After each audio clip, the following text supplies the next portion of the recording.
A evolução da ciência no desenvolvimento das vacinas brasileiras. Oi, pessoal! Nós, do Projeto de Extensão Epidemiologia e Mídia da Faculdade de Enfermagem da UERJ, estamos aqui para voltar no tempo e entender como se deu o processo de evolução da ciência no desenvolvimento das vacinas no Brasil. Grandes epidemias e doenças sempre marcaram a história humana, que devastaram parte do planeta. A mais recente foi a do Covid-19, que começou no ano de 2020 e permanece até os dias atuais, assim como a do HIV, que teve seu boom em 1980. Contudo, o mundo já viveu grandes pandemias mortais, chegando a vitimar 1 bilhão de pessoas, e é por isso que existem as estratégias de vacinação, que têm um papel fundamental no controle de epidemias em diversos países. No entanto, milhares de pessoas no mundo ainda morrem de doenças que podem ser prevenidas por vacinas. Existem alguns registros que dizem que a introdução de vírus atenuado no corpo das pessoas aconteceu pela primeira vez no século X, lá na China, em resposta à pandemia de varíola. Mas o processo era definitivamente bem diferente do que vemos hoje em dia. Os chineses retiravam as cascas das feridas ocasionadas pela varíola, trituravam e sopravam o pó que continha o vírus morto no rosto das pessoas. Mas como surgiu o termo vacina? Foi em 1798 que o médico Edward Jenner resolveu investigar por que os trabalhadores da zona rural não desenvolviam as formas mais graves da varíola. E foi através desse estudo que ele percebeu que esses trabalhadores já haviam sido expostos à varíola bovina e, por isso, teriam mais resistência à atual doença. Então, Edward resolveu fazer um experimento para comprovar sua teoria e introduziu os dois vírus em um garoto de 8 anos, e o menino adquiriu a doença, porém de forma branda, confirmando a pesquisa de Jenner. Mas foi em 1881 que Louis Pasteur, ao iniciar uma produção de imunobiológicos contra a cólera aviária e o corbúnculo, que resolveu batizar a substância de vacina, em homenagem a Edward Jenner, já que a palavra deriva de Variolae vacinae, o nome científico dado à varíola bovina. Mas a pergunta que não quer calar é como as vacinas chegaram até o Brasil. O ano era 1804 e foi quando as primeiras vacinas contra a varíola chegaram até o nosso país, trazidas pelo Marquês de Barbacena. Entre 1900 e 1901, tivemos a criação do antigo Instituto Soroterápico do Rio de Janeiro, que hoje nós conhecemos como Fiocruz, e também o Instituto Sérum Terápico, que é o atual Instituto Butantan. 3 anos depois, a vacina se tornou obrigatória. A Fiocruz foi fundada em 25 de maio de 1900. Foi originalmente criada para fabricar soros e vacinas contra a peste bubônica. Em 1902, Oswaldo Cruz assume sua direção geral e foi responsável pela reforma sanitária que erradicou a epidemia de peste bubônica e a de febre amarela da cidade. E logo ultrapassou os limites do Rio de Janeiro, com expedições científicas que desbravaram o país. Em 1904, entra em vigor o novo Código Sanitário, reformulado por Oswaldo Cruz, que instituiu a obrigatoriedade da vacinação antivaríolica. A medida foi duramente criticada pelos jornais de oposição, que a denominaram como Código de Torturas. Oswaldo Cruz intensificou as campanhas de saneamento, sofrendo represálias da opinião pública, que culminaram com a revolta da vacina. Foram apenas 5 dias que marcaram a história da saúde pública no Brasil, visto que o Rio de Janeiro, então capital federal, foi palco da maior revolta urbana que já tinha sido vista na cidade. A população não aceitava ter a casa invadida para ser vacinada e havia uma forte discussão sobre o direito de o Estado mandar no corpo dos cidadãos. O Instituto também foi peça-chave para a criação do Departamento Nacional de Saúde Pública, em 1920. Durante todo o século XX, a instituição vivenciou as muitas transformações políticas do Brasil, perdeu autonomia com a Revolução de 1930 e foi foco de muitos debates nas décadas de 1950 e 1960. Com o golpe militar de 1964, foi atingida pelo massacre de Manguinhos, que foi a cassação dos direitos políticos de alguns de seus cientistas. Mas em 1980, conheceu de novo a democracia e, de forma ampliada, na gestão do sanitarista Sérgio Arouca, teve programas e estruturas recriados e realizou seu primeiro congresso interno, marco da moderna Fiocruz. A centenária desenha uma história robusta nos primeiros anos do século XXI. Em 2007, A vacina contra a meningite meningocócica A e C, produzida em Biomanguinhos, é pré-qualificada pela OMS para fornecimento às agências das Nações Unidas. Em 2013, assina parceria com a França, que permitirá a produção de vacina contra 7 doenças: difteria, tétano, coqueluche, hepatite B, Ib hemófilos influenza tipo B, meningite C e poliomielite, em uma única aplicação, com assistência técnica do Instituto de Tecnologia em Imunobiológicos Biomanguinhos Fiocruz. Nesse caminho, conquistas e desafios sempre são renovados. Uma série de grandes avanços científicos, como o deciframento do genoma do BCG e protagonismo em diversos acontecimentos para a saúde pública brasileira e internacional. A Fiocruz atuou como um dos principais centros de pesquisa e produtor de conhecimentos na pandemia de influenza A, H1N1, na epidemia de Zika e microcefalia de 2015 a 2016 e na pandemia de Covid-19. Nesta, teve papel estratégico na produção de uma das vacinas contra a doença, entregando milhões de doses de imunizantes ao SUS e ajudando a proteger a população brasileira. Em 120 anos de história, a tradicional e inovadora Fiocruz é desafiada constantemente pelas intensas e cada vez mais aceleradas transformações sociais no mundo, que, ao mesmo tempo, são combustível para a instituição reforçar sua vocação pioneira na área da saúde e da ciência. Agora iremos falar um pouquinho do Instituto Butantan. Em 1899, no meio de um surto de peste bubônica que se propagava a partir do Porto de Santos, São Paulo, a administração pública estadual fundou um laboratório de produção de soro antipestoso, vinculado ao Instituto Bacteriológico, atual Instituto Adolfo Lutz. Foi instalado na Fazenda Butantan, na zona oeste de São Paulo, e em fevereiro de 1901 foi reconhecido como instituição autônoma, denominada Instituto Serum Terápico. Seu primeiro diretor foi o médico Vital Brasil, mineiro, estudioso da saúde pública. Em 1901, o Instituto começou a produzir vacina antipestosa e também deu início à produção de soros antiofídicos, que é um dos mais antigos produtos do Instituto e se destina ao tratamento de vítimas de acidentes com animais peçonhentos. No ano de 1906, o Instituto passa a disponibilizar para consumo o primeiro lote de soro antidifitérico para o tratamento de difteria. Desde 1905, o Instituto tentou produzir o soro antitetânico, mas devido às dificuldades de obtenção de toxina, somente em 1915 que esse produto pôde ser entregue ao público. E ao longo dos anos, ele é responsável por produzir e criar muitas vacinas que estão no Plano Nacional de Imunização.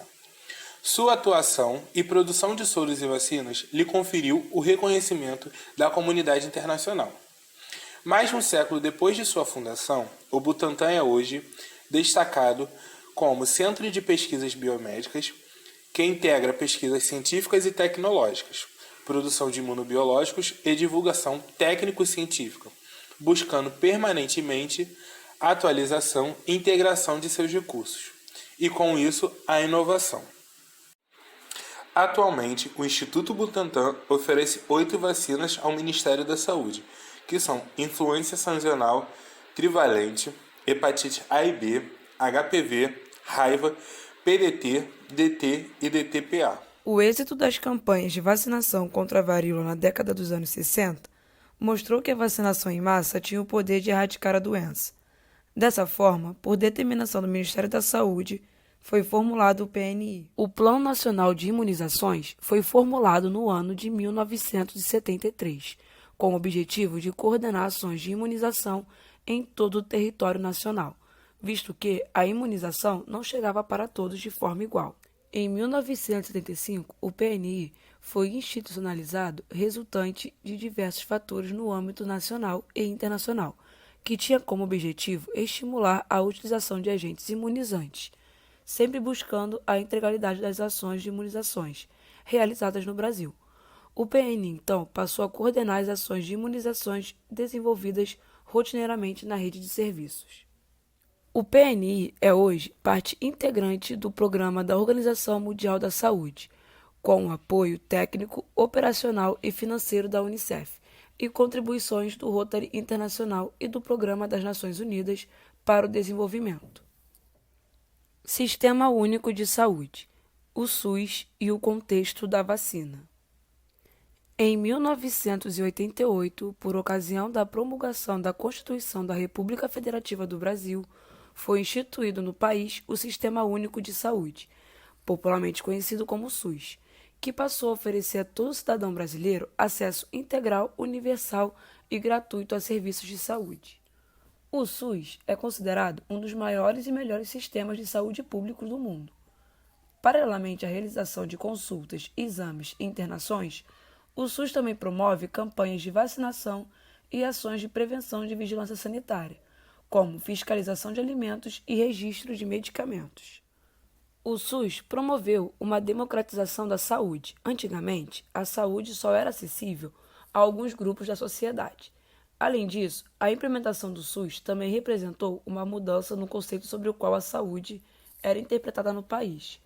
Com o SUS, a saúde passou a ser promovida e a prevenção dos agravos a fazer parte do planejamento das políticas públicas. Vamos falar um pouco sobre os investimentos do Ministério da Saúde para as pesquisas em saúde. A pesquisa científica e tecnológica em saúde é indispensável para o aperfeiçoamento das ações de saúde para a população brasileira. O fomento à pesquisa resulta na produção de evidências e geração de soluções tecnológicas a serem utilizadas na formulação, aprimoramento e implementação de políticas de saúde. Inclusive, há anos, o Ministério da Saúde vem fomentando pesquisas em saúde que agregam a capacidade do país em desenvolver e atrair ensaios clínicos, possibilitando o desenvolvimento de produtos médicos farmacêuticos inovadores, em colaboração entre governo, meio acadêmico, indústria nacional e internacional. Essa estratégia pode aumentar o potencial nacional em adquirir competitividade internacional e independência frente à importação de insumos, beneficiando a economia brasileira como um todo. Contudo, mesmo diante de diversos estudos que mostram a eficiência da pesquisa em saúde, ainda assim, o setor da saúde e da educação sofrem todos os anos com os cortes de verbas.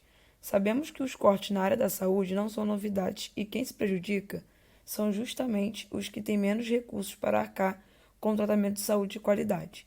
Dessa forma, a qualidade do atendimento fica comprometida, uma vez que a falta de insumos básicos como luvas, seringas, medicamentos, falta de exames e entre outros, prejudicam diretamente a eficiência do atendimento à população mais necessitada. Agora vamos falar um pouco das doenças erradicadas no Brasil, graças às ações de vacinação. Há doenças erradicadas, eliminadas e controladas graças à vacinação. Atualmente existem vacinas responsáveis por prevenir mais de 20 doenças, potencialmente perigosas, muitas dessas que já foram eliminadas e controladas. Segundo a Organização Mundial da Saúde, a OMS, as vacinas são capazes de evitar pelo menos 4 mortes por minuto ao redor do mundo, sendo essenciais para a saúde pública. Quando falamos de eficiência da vacina, é impossível não citar a varíola, que foi a única doença considerada erradicada em todo o mundo, e esse marco só foi possível graças à vacina. É a primeira e única doença humana erradicada em escala global, graças à cooperação de todos os países, segundo a OMS. A varíola foi uma das doenças mais devastadoras que já existiram. Quase 1 em cada 3 pessoas contaminadas com a varíola morria. Só no século XX, estima-se que ela matou 300 milhões de pessoas no mundo, ou seja, 4 milhões por ano. O Brasil foi um dos últimos países a eliminar a varíola humana. Nos anos 70, o combate à doença criou as bases do Programa Nacional de Vacinação que conhecemos hoje. No Brasil, os últimos casos da varíola humana foram registrados em 1971 na região norte da cidade do Rio de Janeiro. Já eram naquele momento casos isolados da doença, porque desde a década anterior o país vinha promovendo campanhas em massa de vacinação. O último caso conhecido de varíola no mundo foi registrado na Somália em 1977. 3 anos depois, a OMS decretou a doença erradicada, um caso único até hoje na história mundial. Poliomielite. Como exemplo de doenças eliminadas no Brasil, podemos citar a poliomielite, que provocou numerosos surtos e epidemias no país e em outras partes do mundo. no século XX. Com as atividades de imunização em massa no Brasil, em 1961, o vírus foi considerado controlado e, posteriormente, considerado eliminado desde 1994, com o último caso de poliomielite paralítica registrado em 1986. Rubéola. Outro exemplo disso é a rubéola e a síndrome da rubéola congênita, que também foi reconhecida pela OMS como doença eliminada no Brasil em 2015, com o último caso de transmissão registrado em 2009, o que mais do que comprova a eficácia da vacina e do PNI. Muito se tem discutido recentemente acerca da vacinação, seja pela sua importância no contexto pandêmico ou pelos seus avanços na imunização da população. Sem as vacinas, a taxa de incidência para a reemergência de doenças já conhecidas, que haviam sido controladas, teria um crescimento exponencial, voltando a representar ameaça à saúde humana. A Organização Mundial da Saúde, OMS, publica anualmente uma lista das 10 ameaças globais à saúde. Algumas doenças são repetidas ano após ano e já são comuns nessa lista, como por exemplo a AIDS e a dengue. Porém, na versão de 2019, surpreendeu o surgimento de um grupo organizado, que não é uma doença, mas sim uma ameaça social, o movimento anti-vacina. Em um contexto de desmonte do programa de imunização, ascensão do negacionismo científico e fortalecimento do movimento anti-vacina, enfrentamos hoje barreiras para o controle de doenças. Dados indicam que houve uma redução de 41,72% da cobertura vacinal entre os anos de 2015 e 2020. Os resultados estão ligados à baixa adesão da população às campanhas vacinais, logo, a influência de vários fatores, como por exemplo, o movimento anti-vacina.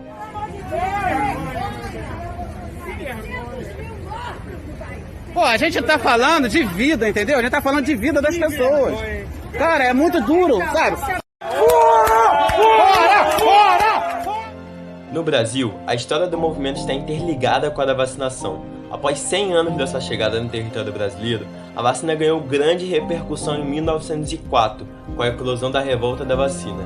Oswaldo Cruz, o então diretor-geral de saúde pública, propôs um plano de imunização compulsória para a população, uma população sem acesso à informação e a direitos básicos, como por exemplo saneamento. Do outro lado da moeda estava um governo impositivo e autoritário. Esses fatores culminaram em uma resposta do que conhecemos como o movimento antivacina brasileiro. Hoje, entretanto, os movimentos antivacina no país sugerem diferentes conotações de sua origem, seja pela facilidade de disseminação de informações, falsas ou não, seja pelo país ser um Estado democrático de direito que preconiza o bem comum, ou o movimento ocorrer em um contexto de globalização e mídias sociais, no viés tecnológico, usando a rejeição à vacina como método de prevenção de agravos, dados totalmente sem fundamento científico. O movimento se tornou um fenômeno complexo, cultural e político, que começou nos Estados Unidos e hoje ameaça todo o desenvolvimento que conquistamos com a vacinação, como por exemplo a erradicação da varíola e poliomielite. Além dos fatos, a questão das doenças reemergentes, como por exemplo a investigação de casos de poliomielite no Brasil, está fortemente associada à falta de adesão da população à vacinação. Um surto parou o Brasil recentemente, quando os órgãos de imprensa e influenciadores noticiaram o possível primeiro caso de poliomielite, após 33 anos sem a doença. O abalo, entretanto, chamou mais uma vez a atenção para o risco real da volta da circulação do poliovírus, e que mesmo com mais de uma prorrogação, a campanha de imunização nacional só chegou a 60% da população-alvo, sendo que a meta é 95%. Portanto, a imunidade deve ser entendida como um regulador do processo de saúde-doença.